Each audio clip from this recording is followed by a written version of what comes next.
Breaking fucking news. My Hero Academia chapter 255. But before we get into that, go plus ultra and smash that subscribe button. It lets me know that you're rocking with the content that I put out here on this channel. And without further ado, let's get into this review. Now, with the recent chapter that has been released, Aizawa and Mike, but I mean really it's just really Aizawa, managed to do the impossible and break through the villain that is Kurogiri and confirm their theory that he was actually a Nomu who was manufactured and engineered from previous heroes and infused with multiple quirks that were jammed inside of him.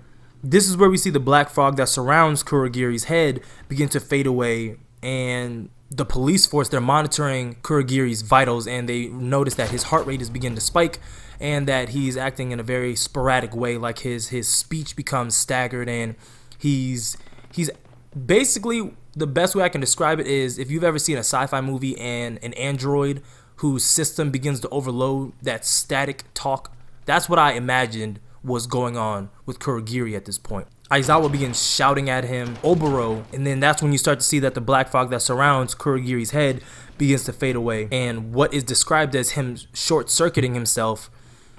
And then this is when we come to the realization that Kurogiri is indeed a Nomu, and that the human that was used to manufacture him, that was used as the base for him, was Aizawa and Mike's best friend from the past, Oboro Shirakumo.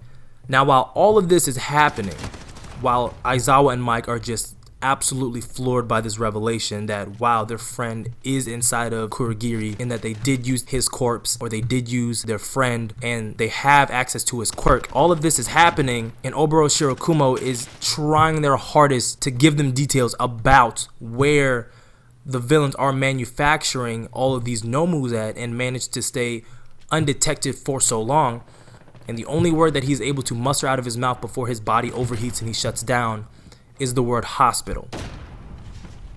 Now, let's expand on this and dive a little deeper, because in theory, this is an open and closed case, because all they need to do is go and investigate whatever hospital that Oboro Shirakumo was pronounced dead at, because what it is sounding like is that, from the details that we do know, right, they were out on, what was it, they were doing an internship, and Oboro Shirakumo got hit by a falling boulder, okay? He got hit by a falling boulder trying to save one of his teammates, and one of the villains managed to save him and then turn him evil. Now, where have we heard that before? I'm joking. Well, I'm not joking, but I mean, I couldn't resist throwing that little, plot point in on this. I'm saying, I still love this series, but hey, let's move.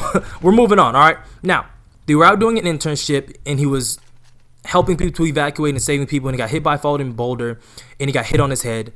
Then I assume, this is where the theory is really coming in, I assume that he was bleeding out at this point, and he was rushed to the hospital and pronounced dead there at the hospital, because technically, at least in our society, you're not pronounced dead, you're not technically dead until a doctor pronounces you as such, okay?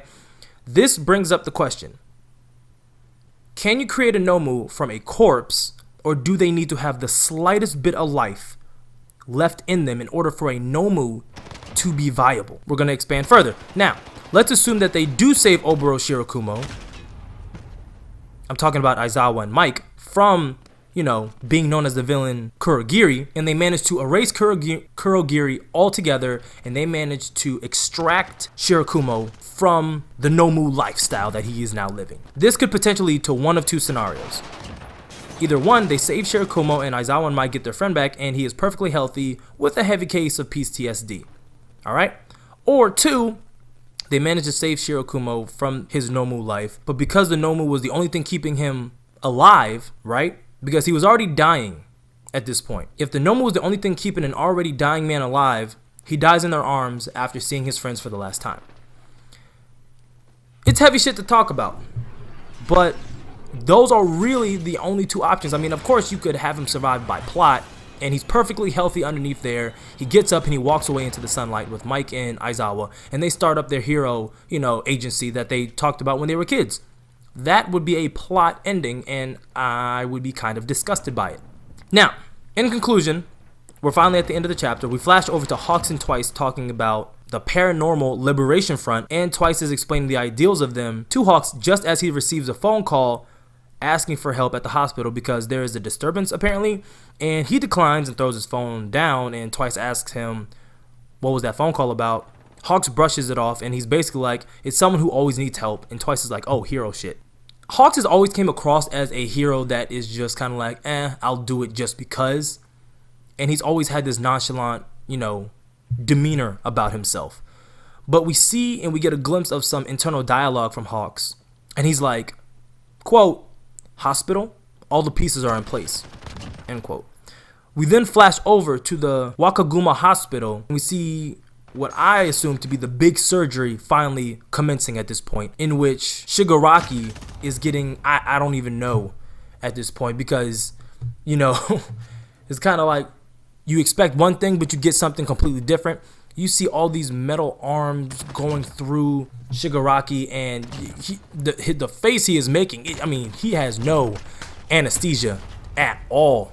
He is taking that shit straight up front, bareback, raw, pause. That's what's happening at the end of this chapter. And of course, it's some damn mastermind, mad doctor, man pigeon that is doing the surgery and is calling Shigaraki his greatest masterpiece, the person whose quirk was most sought after by All for One. And then that is the last chapter, ladies and gentlemen. This chapter was very solid. I don't know what's going to happen in the next chapter, but from what I read and from what I discern, it's not looking good for Oboro Shirakumo. I'm just being upfront. It's not looking good for him. Of course, you had a little dialogue with All for One where you talked about how creating Nomu was like making wine. You have to stomp the grape. You have to stomp the grapes to extract the juice, and he's just cynical. You know what I mean? Is it possible? I know it's speculated that Shigaraki is going to be the next vessel for All for One. I don't see why All for One currently would ever give up that ability and willingly die. I'm sure he has a quirk that, he's pretty much confirmed at this point. He has a regeneration quirk or a vitality quirk or a, time quirk that allows him to just stay as young as he possibly is. But, this is me rambling at this point, y'all. But if you rocked with me to the end of the video, drop a like, drop a comment, go plus Ultra and smash that subscribe button, share the video, all that fancy stuff. And like always, remember, 2 L's do make a W.